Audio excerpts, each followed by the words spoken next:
এই ସୁନ୍ଦର ମୁହୂର୍ତ୍ତ ନିମନ୍ତେ ପ୍ରଭୁ ବିଶେଷ ଗୌରବ ପାଆନ୍ତୁ। ଆମମାନେ ଅଳ୍ପ ସମୟ ଧ୍ୟାନ କରିବା ନିମନ୍ତେ ଈଶ୍ୱରଙ୍କ ବାକ୍ୟରୁ ଯେଉଁ ଅଂଶ ଦେଖିବା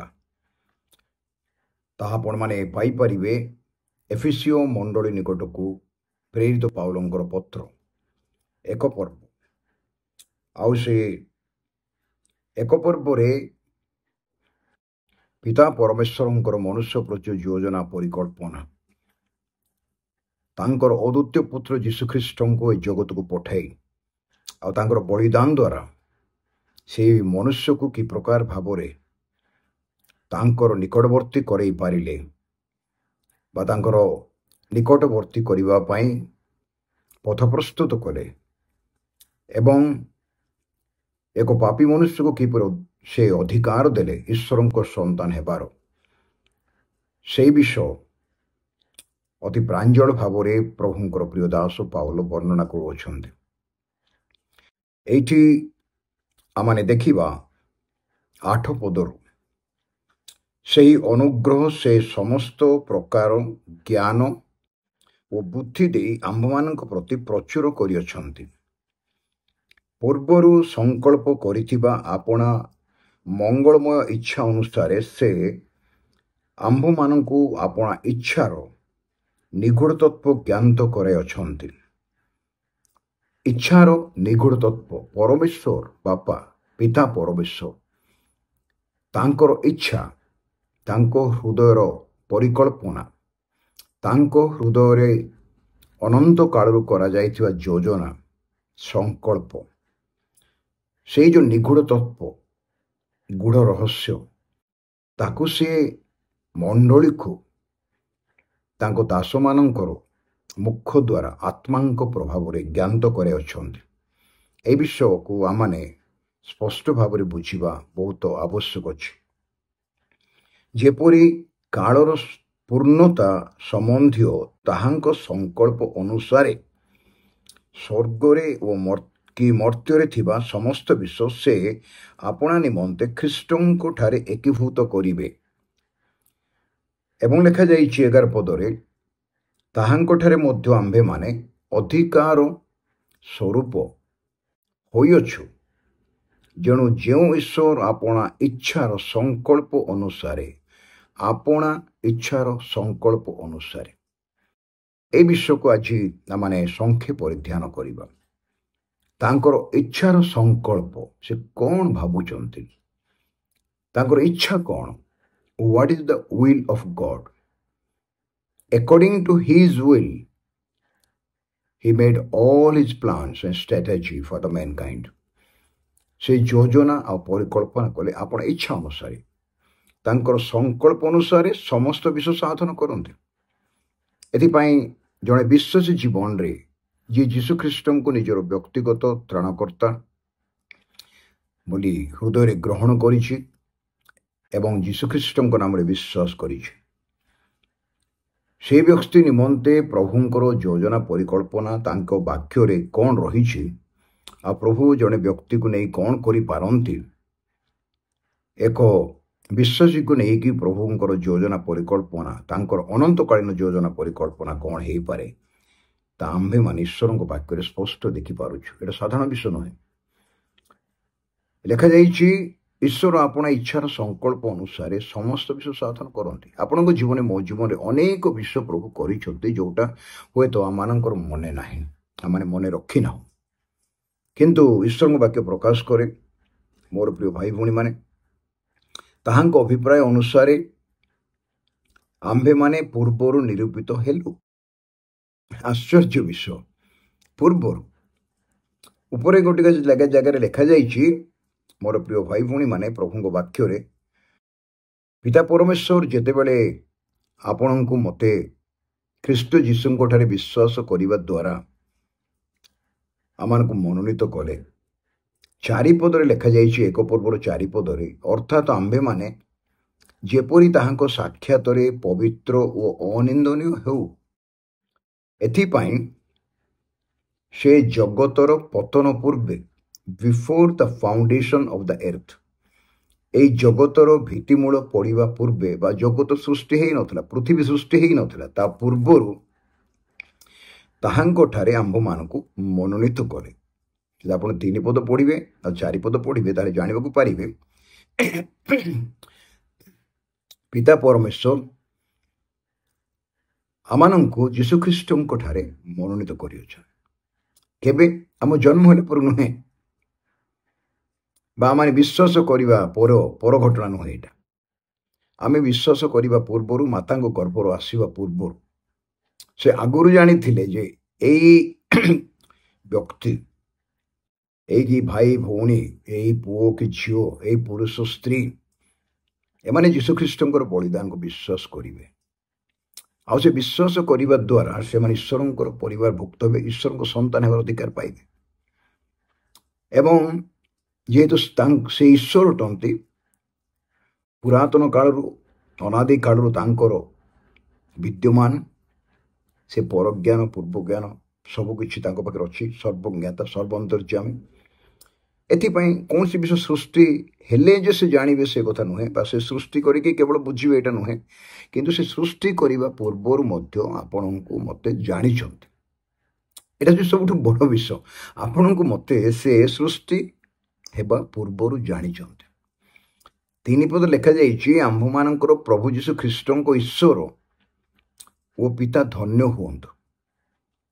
ସେ ଖ୍ରୀଷ୍ଟଙ୍କ ଠାରେ, ଏଇ ଗୋଟିଏ ପଦ ଆମେ ସର୍ବଦା ଧ୍ୟାନ ଦେବା। ଖ୍ରୀଷ୍ଟଙ୍କ ଠାରେ, ଇନ୍ କ୍ରାଇଷ୍ଟ, ଖ୍ରୀଷ୍ଟଙ୍କ ଠାରେ ଆମ୍ଭମାନଙ୍କୁ ସମସ୍ତ ଆତ୍ମିକ ଆଶୀର୍ବାଦ ଦ୍ୱାରା ସ୍ୱର୍ଗରେ ଆଶୀର୍ବାଦ କରିଅଛନ୍ତି।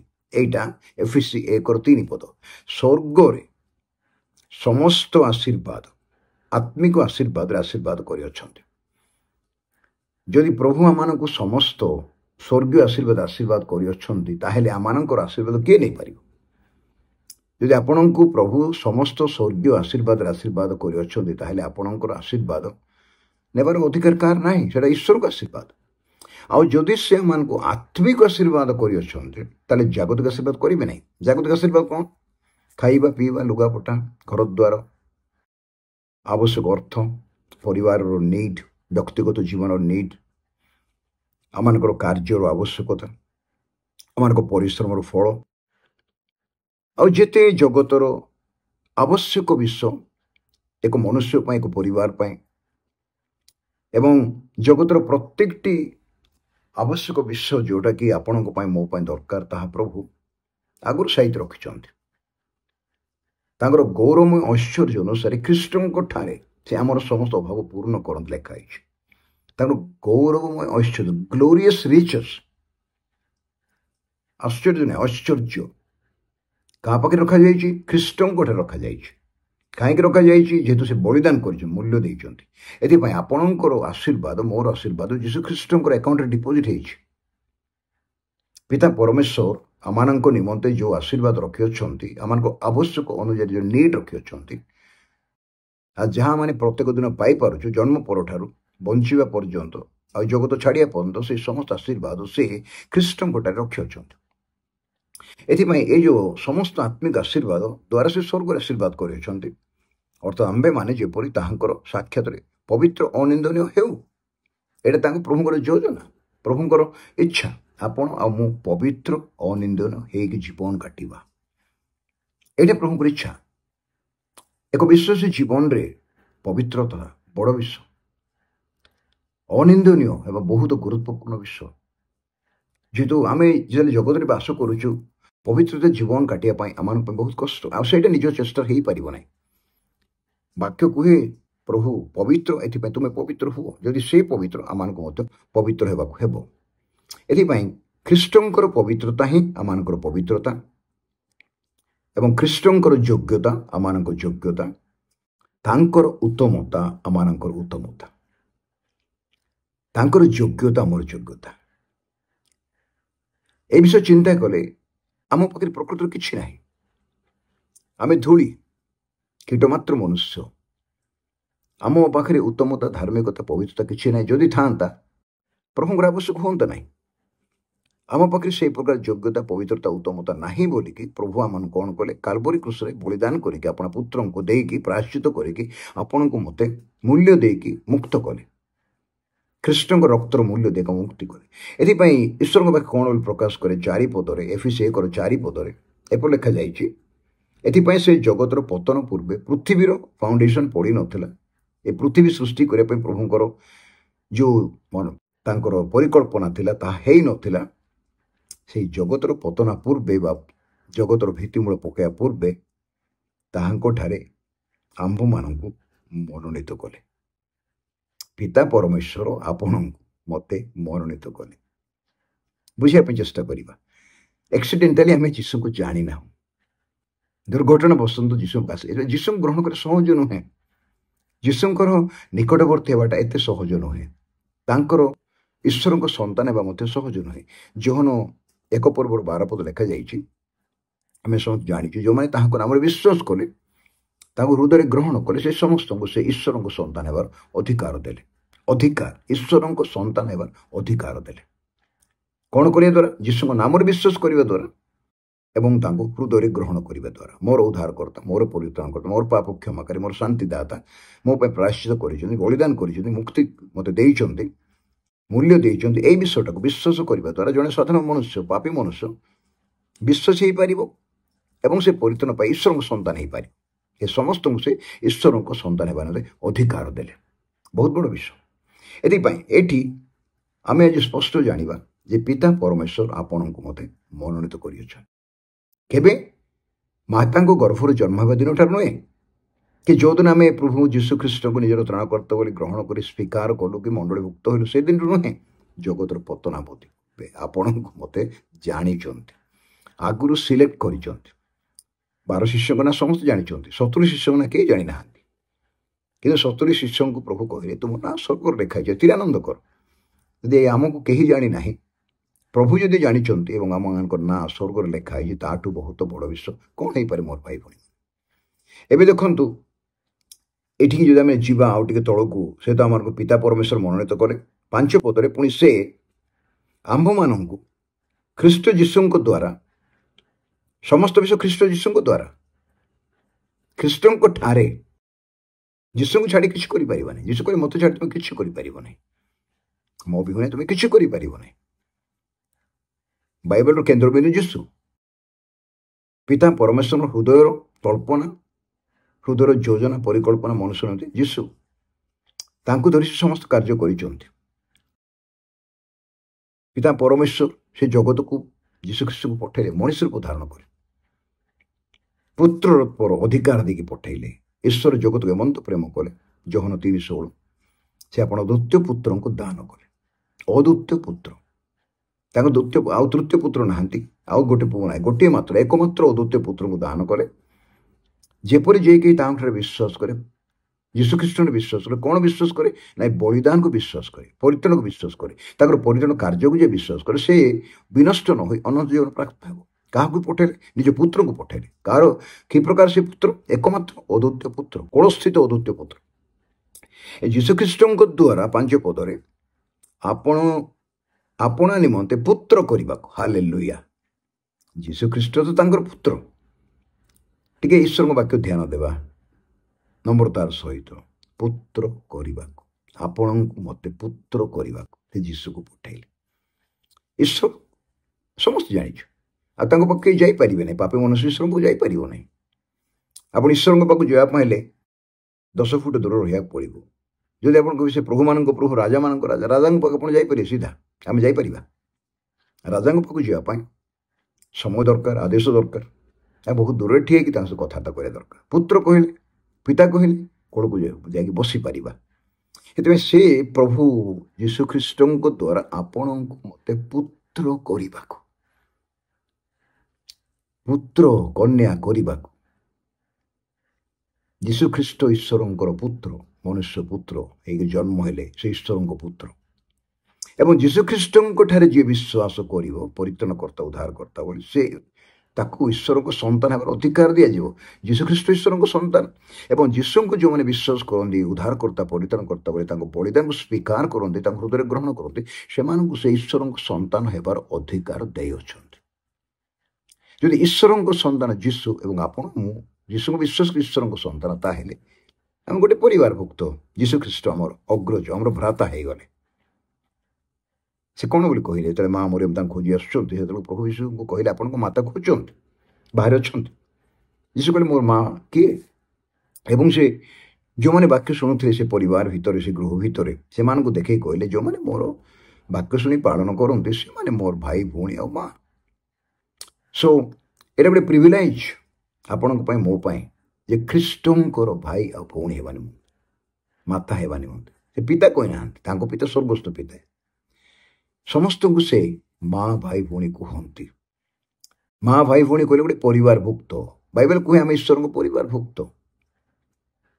ଯେତେବେଳେ ପ୍ରାର୍ଥନା ଶିଖାଇଲେ ସେ କହିଲେ ତମେ ହେ ସ୍ୱର୍ଗସ୍ଥ ପିତା ବୋଲି ପ୍ରାର୍ଥନା କର। ଇଣ୍ଟ୍ରୋଡ୍ୟୁସ୍ କଲେ ଆମକୁ ଈଶ୍ୱରଙ୍କ ସହିତ ବାପା ବୋଲିକି, ପିତା ବୋଲିକି। ଏଠି ଦେଖିବାକୁ ପାରୁଛୁ ଯେ ଆମମାନଙ୍କୁ ପୁତ୍ର କରିବାକୁ ସ୍ୱଚ୍ଛନ୍ଦ ଇଚ୍ଛା ଅନୁସାରେ, ତାଙ୍କ ଇଚ୍ଛାରେ, ଖୁସି ମନରେ ସ୍ୱଚ୍ଛନ୍ଦ ଇଚ୍ଛା ଅନୁସାରେ କ'ଣ କହୁଛନ୍ତି? ଲେଖାଯାଇଛି ତୁମ୍ଭ ଆମ୍ଭମାନଙ୍କୁ ପ୍ରେମରେ ପୂର୍ବରୁ ନିରୂପଣ କଲେ। ପ୍ରେମରେ ପୂର୍ବରୁ ନିରୂପଣ କଲେ, କରିଥିଲେ ଆପଣଙ୍କୁ ମୋତେ। ପ୍ରେମରେ, ଆଦରରେ, ସ୍ନେହରେ, ଶ୍ରଦ୍ଧାରେ ଆପଣଙ୍କୁ ମୋତେ ପୁତ୍ର କରିଛନ୍ତି। ଏମାନଙ୍କର ପିତା ପରମେଶ୍ୱର ଅନାଦି ଅନନ୍ତ, ଯାହାଙ୍କର ଆଦି ନାହିଁ କି ଅନ୍ତ ନାହିଁ। ସେଇ ବ୍ୟକ୍ତିତ୍ୱ ମର୍ତ୍ତ୍ୟ ମନୁଷ୍ୟ ତାଙ୍କୁ ଦେଖିପାରି ନାହିଁ କି ଦେଖିପାରିବ ନାହିଁ। ତାଙ୍କ ନାମ ଇମାନୁଏଲ, ଆମ୍ଭମାନଙ୍କ ସହିତ ଈଶ୍ୱର ହେଇକି ଜଗତରେ ଜନ୍ମ ହେଲେ ଯୀଶୁଖ୍ରୀଷ୍ଟଙ୍କ ରୂପ ନେଇ। ଆପଣଙ୍କର ପରି ମୋ ପରି ଏକ ମନୁଷ୍ୟ ରୂପ ଧାରଣ କରି ରକ୍ତ ମାଂସଧାରୀ ମନୁଷ୍ୟ ହେଇକି ସେ ଜଗତରେ ଜନ୍ମ ହେଲେ। ଏବଂ ମୋର ଭାଇ ଭଉଣୀମାନେ, ଆମେ ଯେଉଁ ପରିସ୍ଥିତି ଯାତ୍ରା କରିଛୁ, ଅନୁକୂଳ ପ୍ରତିକୂଳ ପରିସ୍ଥିତି ମଧ୍ୟ ଯାତ୍ରା କରୁଛୁ କରିବା, ସେ ପ୍ରତ୍ୟେକଟି ପରିସ୍ଥିତି ଆଉ ଅନୁଭବ ମଧ୍ୟ ଦେଇକି ଯୀଶୁଖ୍ରୀଷ୍ଟ ଯାତ୍ରା କରିଅଛନ୍ତି। ଏଥିପାଇଁ ଆପଣଙ୍କୁ ବୁଝିବା ପାଇଁ, ମୋତେ ବୁଝିବା ପାଇଁ ତାଙ୍କୁ କଷ୍ଟ ନାହିଁ, ଯେହେତୁ ସେ ଆମର ଅଗ୍ରଜ, ଗୋଟିଏ ପରିବାରଭୁକ୍ତ। ଆମର ସମସ୍ୟା ତାଙ୍କର ସମସ୍ୟା, ଆମର ଅସୁବିଧା ତାଙ୍କର ଅସୁବିଧା। ଯେମିତି ତାଙ୍କର ଯୋଗ୍ୟତା ଆମର ଯୋଗ୍ୟତା, ତାଙ୍କର ପବିତ୍ରତା ଆମର ପବିତ୍ରତା, ତାଙ୍କର ଉତ୍ତମତା ହେଉଛି ଆମର ଉତ୍ତମତା। ଭାଇ ହିସାବରେ ପରିବାରଭୁକ୍ତ ହେଇଥିବା ଯୋଗୁଁ ଆମଙ୍କର ସମସ୍ୟା ବୁଝିବା ପାଇଁ ନା କଷ୍ଟକର ହେବ ନାହିଁ।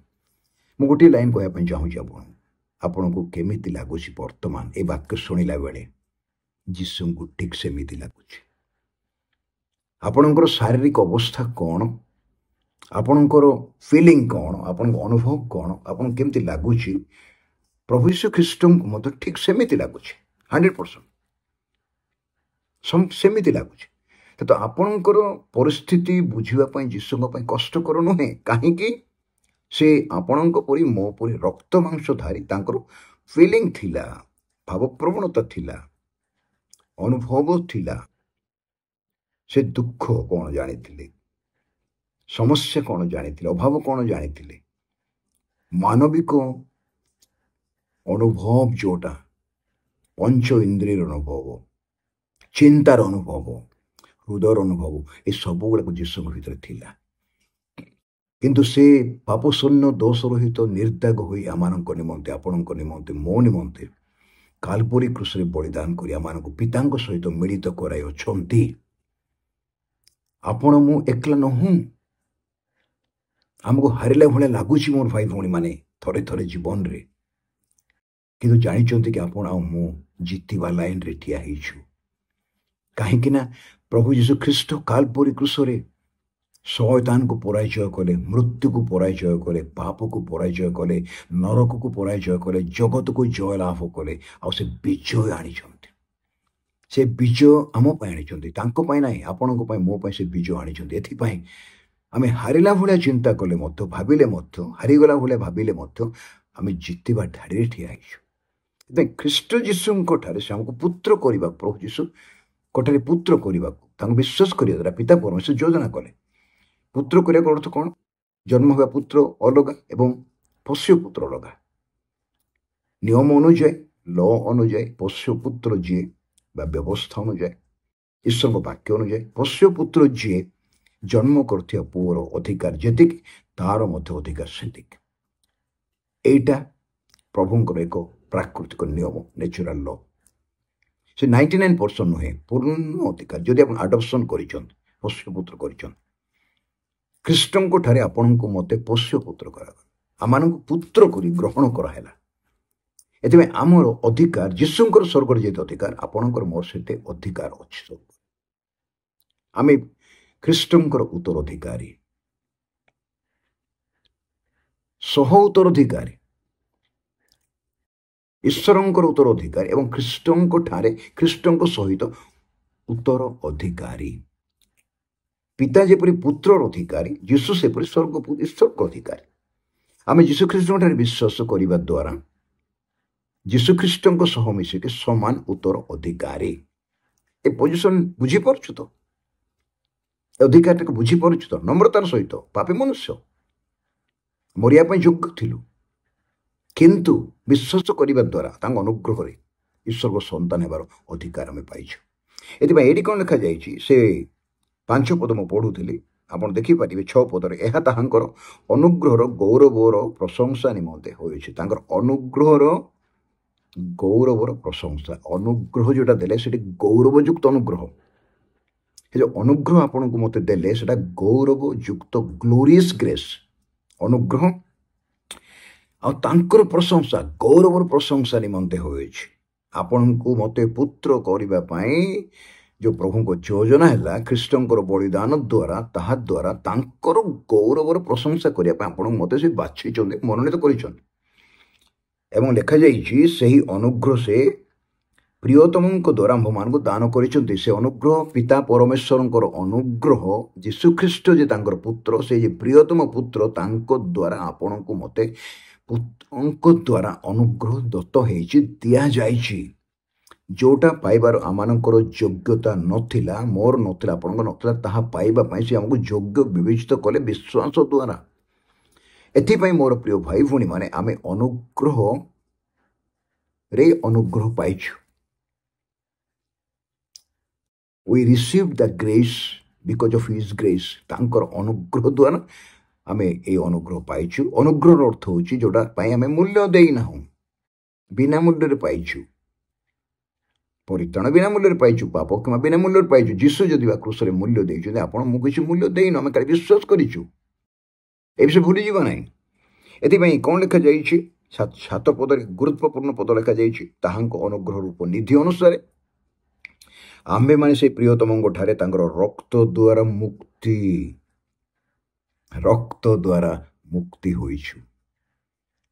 ତାଙ୍କର ପେମେଣ୍ଟ ଆପଣଙ୍କ ପାଇଁ ମୋ ପାଇଁ ରକ୍ତର ମୂଲ୍ୟ, ସୁନା ରୂପା, ବହୁମୂଲ୍ୟ ପ୍ରସ୍ତର ନୁହେଁ, ଉତ୍ତମତା, ସିଦ୍ଧତା, ଧାର୍ମିକତା, ପବିତ୍ରତା ମନୁଷ୍ୟର ନୁହେଁ, ଆମର ମୁକ୍ତିର ମୂଲ୍ୟ ଯୀଶୁଖ୍ରୀଷ୍ଟଙ୍କର ରକ୍ତ। ମାଥିଉ ସୁସମାଚାର 20 ପର୍ବର 28 ପଦ ଲେଖା ହେଇଛି, ପ୍ରାଣ ଦେଇକି ମୁକ୍ତି କଲେ। ସେ ମୁକ୍ତିର ମୂଲ୍ୟ ପ୍ରାଣ ଦେଇକି ସେ ଆମକୁ ମୁକ୍ତି କରିଛନ୍ତି। ମୁକ୍ତିର ମୂଲ୍ୟ ଯୀଶୁଖ୍ରୀଷ୍ଟଙ୍କର ପ୍ରାଣ, ମୁକ୍ତିର ମୂଲ୍ୟ ଯୀଶୁଖ୍ରୀଷ୍ଟଙ୍କର ପାତିତ ପବିତ୍ର ରକ୍ତ, ଯେଉଁଟା ନୂତନ ନିୟମର ରକ୍ତ ବୋଲି କୁହାଯାଏ। ପିତା ପରମେଶ୍ୱର ଆପଣଙ୍କୁ ମନୋନୀତ କଲେ, ଖୁସି ହେବା କଥା। ମାନେ ଈଶ୍ୱର ମନୋନୀତ କରିଛନ୍ତି ଜଗତର ପତନାବଧି ପୂର୍ବେ, ଆଉ ଖ୍ରୀଷ୍ଟଙ୍କ ଠାରେ ତାଙ୍କ ରକ୍ତ ଦ୍ୱାରା ଆପଣଙ୍କୁ ମୋତେ ମୁକ୍ତ କରିଛନ୍ତି। ୱଣ୍ଡରଫୁଲ, ହାଲେଲୁୟା। କେତେ ଗୌରବର ବିଷୟ, କେତେ ଆଶ୍ଚର୍ଯ୍ୟ ବିଷୟ। ଆଉ ଦେଖନ୍ତୁ କ'ଣ ସେ କହୁଛନ୍ତି 7 ପଦର ଶେଷ ଅଂଶରେ ଲେଖାଯାଇଛି, ରକ୍ତ ଦ୍ୱାରା ମୁକ୍ତି, ଅର୍ଥାତ ତାର ଅର୍ଥ କ'ଣ? ଅପରାଧ ସବୁର କ୍ଷମା ପ୍ରାପ୍ତ ହୋଇଅଛୁ। ହେବୁ ଲେଖାଯାଇନି, ହୋଇଅଛୁ। ଆପଣ ମୁଁ ଯେତେ ଅପରାଧ କରିଛୁ ଜୀବନରେ, ତାଙ୍କୁ ଜାଣିବା ପୂର୍ବରୁ ସେ ସମସ୍ତରୁ ଆମକୁ ସେ ମୁକ୍ତ କରିଛନ୍ତି। ଆଜି ଯଦି ଭୁଲ କରୁଛୁ, ଇମିଡ଼ିଏଟ୍ ବାପାଙ୍କ ପାଖକୁ ଯାଇକି ଯଦି ଯୀଶୁଙ୍କ ନାଁ ଧରିକି ଆମେ ଯିବା, ପବିତ୍ର ଆତ୍ମାଙ୍କ ସହାୟତା ନେଇକି ଯିବା, ସାଙ୍ଗେ ସାଙ୍ଗେ ପିତା ପରମେଶ୍ୱର ଆପଣଙ୍କୁ ମୋତେ କ୍ଷମା କରିଦେବେ। ହେ ଭାତୃବୃନ୍ଦ, ହେ ଭାଇମାନେ, ତୁମେ ଯେପରି ପାପ ନ କର, ହେ ବର୍ଷଗଣ, ଏଥିପାଇଁ ମୁଁ ଏହା ଲେଖୁଛି। କିନ୍ତୁ ଯଦି କିଏ ପାପ କରେ, ତାହେଲେ ଆମମାନଙ୍କର ସପକ୍ଷବାଦୀ ଜଣେ ଅଛନ୍ତି ସ୍ୱର୍ଗରେ, ପିତାଙ୍କର ଡାହାଣ ପଟେ ବସି ଅଛନ୍ତି, ସେ ଯୀଶୁଖ୍ରୀଷ୍ଟ। ସେ ଆମମାନଙ୍କର ଆଡଭୋକେଟ୍, ଆମମାନଙ୍କ ସପକ୍ଷବାଦୀ। ବିଶ୍ୱାସୀ ଭୁଲ କଲେ विश्वासी भूल करिबो नै कुछ ग्यारेंटी दिया जाई नै विश्वासी भूल कले फेरिबा पई गोटे एक सहज रास्ता अछि अनुताप करी सांगे सांगे पिता कहली पापा मोर भूल करतले एटा आमे पूजों क्षमा देउनु आमे शासन कले मध्य तांको कोन क्षमा देउनु को तांको प्रेम करूनु पिता परमेश्वर सेमति आपन मते प्रेम करंतु आमे भूल कले मत आ एति पई से कोन करिछु ना मानन अपराध सब रो क्षमा प्राप्त होई अछु से अनुग्रह से समस्त प्रकार ज्ञान और बुद्धि दे आम मान प्रति प्रचुर कर अनुग्रह बुझापी ज्ञान और बुद्धि दरकार जगतर ज्ञान बुद्धि ना ईश्वर वाक्यर ज्ञान पाउल भाषा ज्ञान उत्कृष्टता सब विषय अपेक्षा ख्रीष्ट ज्ञान वाक्यर ज्ञान उत्कृष्टता the cream of the wisdom जब पाइबा आमे प्रभुंकर गभीर गूढ़तत्व भितर प्रवेश करि पारिबा आपण मो जो संकल्प योजना परिकल्पना तार अच्छी एथिपाई हताशने सेवा नहीं परिस्थिति परिवेश परिवर्तन हेउची आगमन सन्निकट आगमन पूर्व जो घटना सब घटव लिखाई ईश्वर वाक्य अनेक घटना घटी जाइए भविष्य बाणी आज घटुची आउ घटव लोक मैंने मूर्छापन हे एक अजना अदृश्य चाप आमान सर्वदा आसूची मंडली उपरे नो दुख कष्ट निंदा अपमान ताड़ना मृत्यु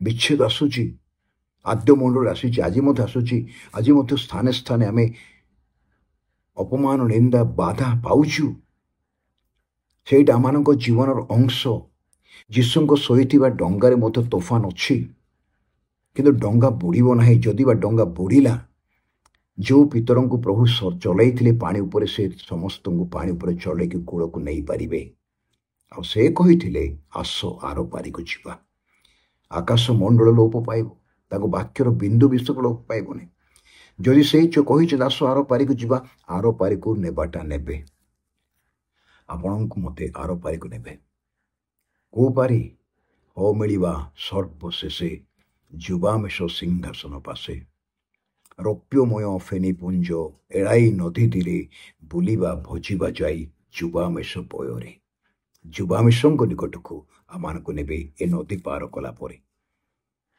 एथिपाई एठी आमे देखुछु पिता परमेश्वर आपण को जगतर पतनावधि पूर्वे मते जगतर पतनावधि पूर्वे मनोनीत कले आ पुत्र रक्त देके मुक्त कले एवं तांकर संकल्प अनुसार से कौन करिसंती आमान को मुक्त करिसंती आमने पढ़ी 8 पद 9 पद 10 पद पढ़ी आसतु आम जीवा वर्तमान प्रभु वाक्य आउ टे आगे बढ़ा 11 पद मुझे पढ़ापी चाहूँगी 1-11 पद शेष करने पूर्वर ताहांठारे आम्भे माने अधिकार स्वरूप होइअछु अधिकार स्वरूप होइअछु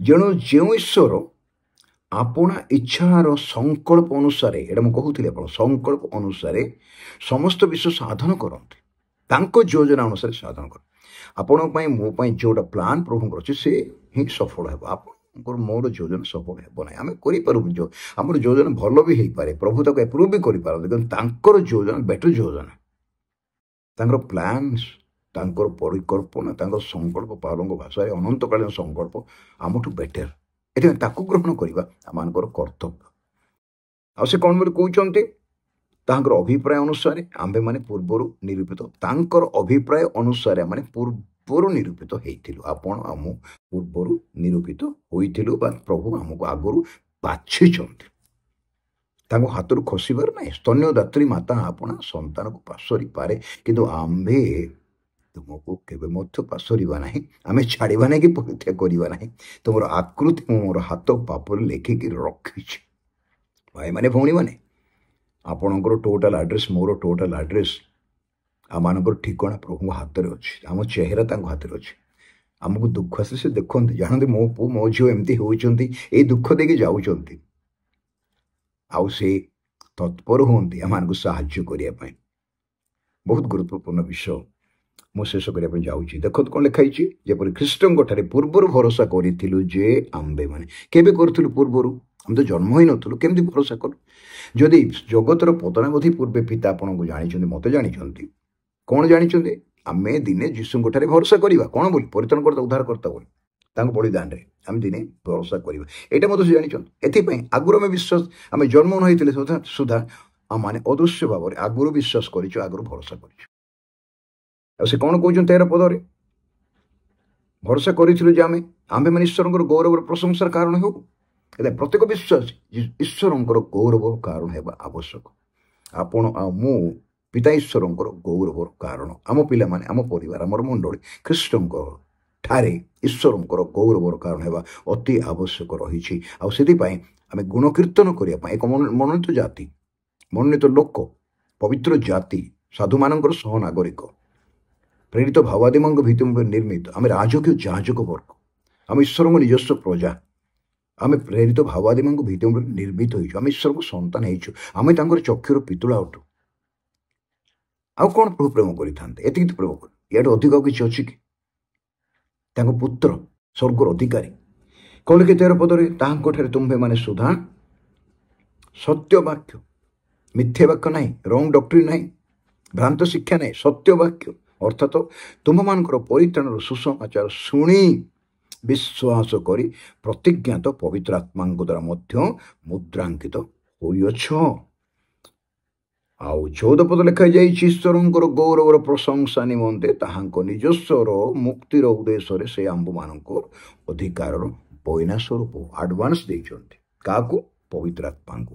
ଆପଣଙ୍କ ଅନ୍ତର ଭିତରେ, ମୋ ଅନ୍ତର ଭିତରେ ଆଡଭାନ୍ସ ଦେଇଛନ୍ତି। କ'ଣ ପାଇଁ? ମୁକ୍ତି ଦିବସ ଉଦ୍ଦେଶ୍ୟରେ। କେମିତି? ସେ ପବିତ୍ର ଆତ୍ମାଙ୍କ ଦ୍ୱାରା ଆମମାନଙ୍କୁ ମୁଦ୍ରାଙ୍କିତ କରିଛନ୍ତି। ସିଲ୍ଡ ବାଇ ଦ ସ୍ପିରିଟ୍, ହୋଲି ସ୍ପିରିଟ୍। ପିତା ପରମେଶ୍ୱର ମନୋନୀତ କଲେ, ପୁତ୍ର ପରମେଶ୍ୱର ପ୍ରାଣ ଦେଇକି, ଜୀବନ ଦେଇକି ମୁକ୍ତ କଲେ, ଆଉ ପବିତ୍ର ଆତ୍ମା ପରମେଶ୍ୱର ଆମମାନଙ୍କୁ ଅନନ୍ତ ରାଜ୍ୟ ପାଇଁ ମୁଦ୍ରାଙ୍କିତ କରିଅଛନ୍ତି। କିଏ ଛୁଇଁବ? ଶୈତାନ ଛୁଇଁପାରିବ? ପାପ ଛୁଇଁପାରିବ? ଅନ୍ଧକାର ଶକ୍ତି ଛୁଇଁପାରିବ? ପିତା ପରମେଶ୍ୱର ମନୋନୀତ କଲେ, ଜଗତର ପତନ ବଧିବ। ଯୀଶୁଖ୍ରୀଷ୍ଟ ପୁତ୍ର ପରମେଶ୍ୱର ରକ୍ତ ଦେଇକି ମୁକ୍ତ କଲେ ଏବଂ ପବିତ୍ର ଆତ୍ମା ପରମେଶ୍ୱର ଆମମାନଙ୍କୁ ମୁଦ୍ରାଙ୍କିତ କରିଛନ୍ତି। ଖାଲି ମୁଦ୍ରା ରଖିନାହାନ୍ତି। କେଉଁଦିନ ପାଇଁ? ମୁକ୍ତିର ଦିବସ, ଯେତେବେଳେ ଆମେ ପିତା ପରମେଶ୍ୱରଙ୍କ ସାମ୍ନାକୁ ଯିବା, ତାଙ୍କର ନାମ ଆମ ମସ୍ତକରେ ଲେଖାଯିବ, ଆମର କପାଳରେ ଲେଖାଯିବ। ଆମମାନଙ୍କ ସହିତ ଈଶ୍ୱର ଯୀଶୁଖ୍ରୀଷ୍ଟ ଇମାନୁଏଲ ପରମେଶ୍ୱରଙ୍କୁ ଆମେ ସାମ୍ନାସାମ୍ନି ଦେଖିବା। ବସିବା, ଉଠିବା, ଦୁଃଖ ନାହିଁ, କଷ୍ଟ ନାହିଁ, କ୍ଲେଶ ନାହିଁ, ସମସ୍ୟା ନାହିଁ, ବିଚ୍ଛେଦ ନାହିଁ, ମୃତ୍ୟୁ ନାହିଁ। ସେହି ପ୍ରକାର ଅନନ୍ତ ରାଜ୍ୟରେ ଆମେ ପ୍ରବେଶ କରିବା। ମୋର ଭାଇ ଭଉଣୀମାନେ, ତାଙ୍କର ମୁକ୍ତି ଉଦ୍ଦେଶ୍ୟରେ ସେ ଆମକୁ ଅଧିକାର କରିଅଛନ୍ତି। ଏଥିପାଇଁ ଆଜି ଏହି ସମୟରେ ମୁଁ ଆପଣମାନଙ୍କୁ ନିବେଦନ କରୁଛି, ଯୀଶୁଖ୍ରୀଷ୍ଟଙ୍କର ଦୃଷ୍ଟି ଭିତରେ ଆପଣ ଆଉ ମୁଁ ଅଛୁ। ନିରାଶ ହତାଶ ହେବା ନାହିଁ। କେବେ କେବେ ନିରବତାର ସମୟ ଦେଇକି ଆମେ ଯାତ୍ରା କରୁ। ଯୀଶୁ ଡଙ୍ଗାରେ ଶୋଇଥିଲେ, ମୁଛଡ଼ା ଉପରେ ମୁଣ୍ଡ ଦେଇକି ଶୋଇଥିଲେ ତୋଫାନରେ, ନିରବିତର ସମୟ। କିନ୍ତୁ ଜାଣିଛନ୍ତି ଡଙ୍ଗା ତୋଫାନରେ ଯାଉଛି, ଘଡ଼ଘଡ଼ି ମାରୁଛି, ବିଜୁଳି ହେଉଛି। ମାଛୁଆମାନେ ତ ଥିଲେ ନା, ସେମାନେ ତ ଡଙ୍ଗାକୁ କଣ୍ଟ୍ରୋଲ କରିପାରିଥାନ୍ତେ ନା। ସେମାନେ ଚେଷ୍ଟା କରିଥିବେ, ଆମେ ବି ଚେଷ୍ଟା କରୁଛୁ, କିନ୍ତୁ ହାରିଗଲେ, ପାରିଲେ ନାହିଁ। ଅନ୍ୟ ଡଙ୍ଗାରେ କ'ଣ ଅବସ୍ଥା ଛାଡ଼ନ୍ତୁ, ଯୀଶୁ ଥିବା ଡଙ୍ଗାର କଥା ମୁଁ କହୁଛି। ଅନ୍ୟ ଯେଉଁ ଡଙ୍ଗାରେ ଯୀଶୁ ନଥିଲେ ସେମାନଙ୍କ ଅବସ୍ଥା କ'ଣ ହେଇଥିବ। ଆଉ ସେଥିପାଇଁ କ'ଣ ହେଇଛି ଅବସ୍ଥା, ଯେତେବେଳେ କି ପ୍ରଭୁ ଯୀଶୁ ଖ୍ରୀଷ୍ଟ ଉଠିଲେ, ତୋଫାନକୁ ବନ୍ଦ କରିଦେଲେ। ଆପଣଙ୍କ ପାଇଁ, ମୋ ପାଇଁ ସେ ହସ୍ତ ଉଠାନ୍ତି ଆମର ପରିସ୍ଥିତିକୁ ପରିବର୍ତ୍ତନ କରିବା ପାଇଁ। ସେ ଆମମାନଙ୍କୁ କ'ଣ କରିଛନ୍ତି? ପବିତ୍ର ଆତ୍ମାଙ୍କ ଦ୍ୱାରା ମୁଦ୍ରାଙ୍କିତ କରିଅଛନ୍ତି ମୁକ୍ତି ଦିବସ ନିମନ୍ତେ। ଆଉ ସେଥିପାଇଁ ସେ କହିଲେ 24 ପର୍ବ ମାଥ୍ୟୁ ସମାଜରେ ଏ ସମସ୍ତ ଘଟଣା ଘଟିଲେ ଉର୍ଦ୍ଧ୍ୱ ଦୃଷ୍ଟି କର, ତୁମର ମୁକ୍ତି ସନ୍ନିକଟ। ଆମମାନଙ୍କର ମୁକ୍ତିର ସମୟ ଅତି ନିକଟବର୍ତ୍ତୀ। ଆମେ ପ୍ରଭୁଙ୍କର ସନ୍ତାନ ହେଇକି ଜୀବନ କାଟିବାକେ, ତାଙ୍କ ଉପରେ ଭରସା କରିବାକେ ଆପଣ ଆଉ ମୁଁ ମନୋନୀତ, ଈଶ୍ୱରଙ୍କ ପିତାଙ୍କ ଦ୍ୱାରା ମନୋନୀତ, ସ୍ୱର୍ଗରେ ମନୋନୀତ, ଆଗରୁ ମନୋନୀତ, ପ୍ରଭୁ ଶ୍ରୀଖ୍ରୀଷ୍ଟଙ୍କ ଦ୍ୱାରା ରକ୍ତରେ ମୁକ୍ତ। ଆମକୁ ସେ ମୂଲ୍ୟ ଦେଇକି, ପ୍ରାଣ ଦେଇକି, ରକ୍ତ ଦେଇକି ମୁକ୍ତ କରିଛନ୍ତି। ଆମ ଉପରେ ପାପର ଅଧିକାର ନାହିଁ। ଆଉ ସେ ଆମକୁ କ'ଣ କରିଛନ୍ତି? ଚିରକାଳ ସାହାଯ୍ୟକାରୀ, ଯୋହନ 14 ପର୍ବର 16 ପଦ ଅନୁଯାୟୀ ଚିରକାଳ ସାହାଯ୍ୟକାରୀ ପବିତ୍ର ଆତ୍ମାକୁ ପଠେଇଛନ୍ତି। ଆଉ ସେ ପବିତ୍ର ଆତ୍ମାର ମୁକ୍ତ କରିଛନ୍ତି ତାଙ୍କର ମୁକ୍ତି ଦିବସ ନିମନ୍ତେ। ଆଉ ଯେତେବେଳେ ଆସିବେ ତୁରୀବାଦ୍ୟରେ, ମେଘ ରଥରେ, ମେଘମାଳାରେ, ଶୂନ୍ୟ ମଣ୍ଡଳରେ, ସେ ସମୟ ଅତି ନିକଟବର୍ତ୍ତୀ। ଖ୍ରୀଷ୍ଟରେ ମୋର ଭାଇମାନେ, ଭଉଣୀମାନେ, ମୋର ପୁଅ ଝିଅମାନେ, ପ୍ରଭୁଙ୍କ ଦାସ ଦାସୀମାନେ ଆମେ ପ୍ରସ୍ତୁତ ଅଛୁ କି? ଆମେ ନିଜକୁ ସମୀକ୍ଷା କରୁଛୁ କି? ଆମେ ନିଜକୁ ଆଜି ସମୀକ୍ଷା କରି ଦେଖିବା କି ମୋର ପ୍ରଭୁ ଆସିବେ ସତ କଥା, ମୁଁ ପ୍ରସ୍ତୁତ ହେଇଛି କି? ମୁଁ ତୁମ ପାଇଁ ସ୍ଥାନ ପ୍ରସ୍ତୁତ କରିବାକୁ ଯାଉଛି। ସ୍ଥାନ ପ୍ରସ୍ତୁତ କଲା ପରେ ମୁଁ ଫେରି ଆସିବି, ଆଉ ତୁମମାନଙ୍କୁ ମୁଁ ଯୋଉଠି ଥାଏ ସେଇଠି ତୁମାନେ ମୋ ସହିତ ରହିବ। ଏଥିପାଇଁ ମୁଁ ତୁମମାନଙ୍କୁ ନେଇଯିବି। ସେ ତ ସ୍ଥାନ ପ୍ରସ୍ତୁତ କରି ଯାଇଛନ୍ତି, ସ୍ଥାନ ପ୍ରସ୍ତୁତ କରୁଛନ୍ତି। ଘର ଏବେ ନୂଆରେ ତିଆରି କରୁନାହାନ୍ତି, ଆଗରୁ ଅଛି, ଖାଲି ପ୍ରସ୍ତୁତ କରୁଛନ୍ତି ବାସ ଉପଯୋଗୀ ଆପଣଙ୍କର ମୋର ରହିବା ପାଇଁ। ସେ ତ ପ୍ରସ୍ତୁତ କରିଛନ୍ତି। ଆମେ ପ୍ରସ୍ତୁତ ଅଛୁ କି ତାହାକୁ ଭେଟିବା ପାଇଁ? ଯୀଶୁଖ୍ରୀଷ୍ଟ କାଲବରୀ କ୍ରୁଶରେ ମରିବା ଦ୍ୱାରା ପାପ ଉପରେ ଜୟଲାଭ କଲେ। ଖ୍ରୀଷ୍ଟ କ୍ରୁଶରେ ମରିବା ଦ୍ୱାରା ନରକ ଉପରେ ଜୟଲାଭ କଲେ। ଯୀଶୁଖ୍ରୀଷ୍ଟ କ୍ରୁଶରେ ବଳିଦାନ ହେବା ଦ୍ୱାରା ମୃତ୍ୟୁକୁ ଜୟଲାଭ କଲେ।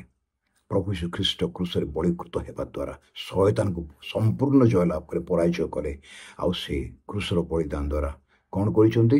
ସମ୍ପୂର୍ଣ୍ଣ ଭାବରେ ଜଗତକୁ ଜୟଲାଭ କରିଛନ୍ତି।